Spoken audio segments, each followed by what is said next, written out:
സ്വന്തം ഭർത്താവിനെ ഒരു അട്ടിമറിയിലൂടെ തടങ്കലിലാക്കി റഷ്യയുടെ രാജ്ഞിയായതാണ് കാതറിൻ II അഥവാ കാതറിൻ ദ ഗ്രേറ്റ്. 18-ാം നൂറ്റാണ്ടിൽ ജർമ്മനിയിൽ ജനിച്ച് പീറ്റർ മൂന്നാമനെ കല്യാണം കഴിച്ചാണ് വളരെ ചെറിയ പ്രായത്തിൽ അവർ റഷ്യയിലെത്തുന്നത്. പിന്നീട് തടവിലായ പീറ്റർ മൂന്നാമൻ എണ്ണപ്പെട്ട ദിവസങ്ങൾ കൊണ്ട് പരലോകം പോകി. ശേഷം 34 വർഷത്തോളം കാതറിൻ റഷ്യ ഭരിച്ചു. വെറുതെയല്ല, ഈ കാലം റഷ്യയുടെ സുവർണ കാലം എന്നറിയപ്പെടുന്നു. കല, സാഹിത്യം, ശാസ്ത്രം, ആരോഗ്യം എന്നിങ്ങനെ എല്ലാ മേഖലകളിലും വികസനങ്ങൾ വന്ന കാലം.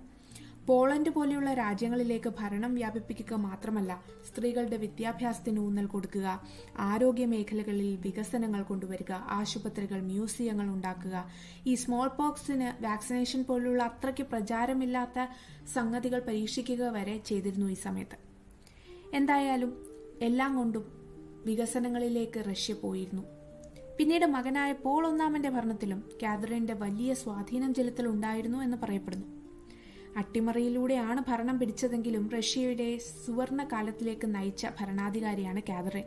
18-ാം നൂറ്റാണ്ട് കണ്ട ശക്തിയായ രാഷ്ട്രതന്ത്രജ്ഞ. ദ ഗ്രേറ്റ് എന്ന പേരിന്റെ കൂടെ ചേർക്കപ്പെട്ട ചുരുക്കം ചില സ്ത്രീകളിൽ ഒന്ന്. ആ കാലത്ത് ഈ ഓട്ടോമൻ സാമ്രാജ്യം ഭൂരിഭാഗം യൂറോപ്പിന്റെയും ഭീഷണിയായി നിന്നിരുന്ന കാലം. ഒത്തിരി യുദ്ധങ്ങൾ യൂറോപ്യൻ രാജ്യങ്ങളും ഒട്ടോമൻ എംപയറും തമ്മിൽ നടന്നിരുന്നു. കാതറിന്റെ സമയത്ത് നടന്ന 2 യുദ്ധങ്ങളിലും വിജയം കാതറിൻ ഭരിച്ച റഷ്യക്ക് തന്നെയായിരുന്നു. ഇതൊക്കെയാണെങ്കിലും ഈ കാലഘട്ടത്തിലുണ്ടായ എല്ലാ നേട്ടങ്ങളുടെയും സിംഹഭാഗം അനുഭവിച്ചുകൊണ്ടിരുന്നത് സമൂഹത്തിലെ ഉയർന്ന നിലയിലുള്ള ആൾക്കാരായിരുന്നു, അതായത് ഈ നൊബിലിറ്റി.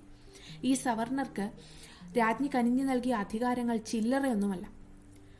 അതുപോലെ തന്നെ വിപ്ലവങ്ങളെയും അവർ ശക്തമായി അടിച്ചമർത്തിയിട്ടുണ്ട്. പ്രത്യേകിച്ച് ഫ്രഞ്ച് റവല്യൂഷനിൽ മേരി ആന്റോണിയറ്റിന്റെയൊക്കെ അവസ്ഥ കണ്ട രാജ്ഞി വിപ്ലവങ്ങളെ ശക്തമായിട്ടാണ് എതിർത്തത്.